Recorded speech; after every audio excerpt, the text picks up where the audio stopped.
Parang minamalit ng mga pulis at ni John Vic Remulla yung mga rally natin.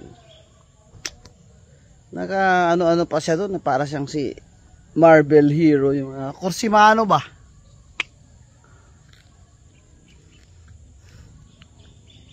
Ikaw kaya magparali, John Vic Remulla, na walang binabayaran? Ilan kaya sasali sa rally mo? Ang mga taga Cavite, siyempre, hahakutin mo yun. Eh, hindi naman kami naghakot eh. Diba? Kita mo naman yan, mga madre, seminarista, mga estudyante. Diba? Nakulayan lang yun kasi sumali doon yung mga politiko eh. Ano mo, dapat pag may mga rally-rally, mga politiko, huwag na kayong pa-picture dyan. Let the people do it. Unless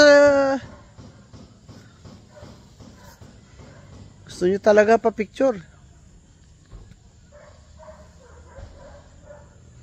Ba't daw ako nag-speech sa Iglesia ni Cristo?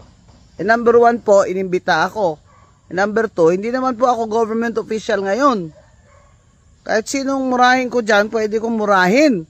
BBM bangag. Hindi kami bangag. Si BBM bangag.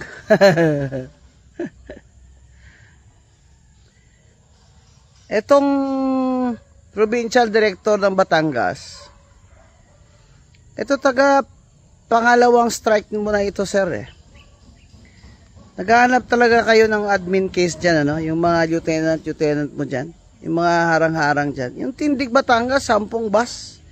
Hindi yun bayad ha. Mga matatanda yun.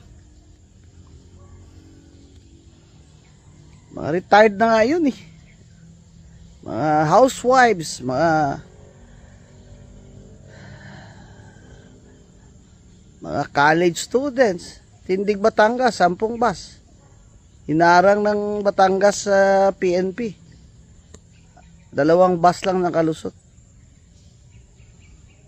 Noon nangyari yan nung EDSA anniversary.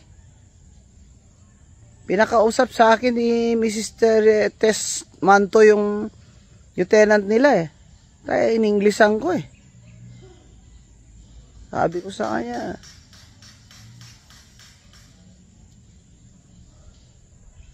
you let the rallies go, or I'm gonna fucking sue you. Fucking pa eh, no? I'll fucking sue you. Yung provincial director ng Batangas, naghihintay yan ng admin case, mga kasama. Kaya, i-record nyo na yung anong oras yun, anong pangalan nung opisyal, o sino man yung mga hayop na yan, na nag-stop ng mga bus ninyo.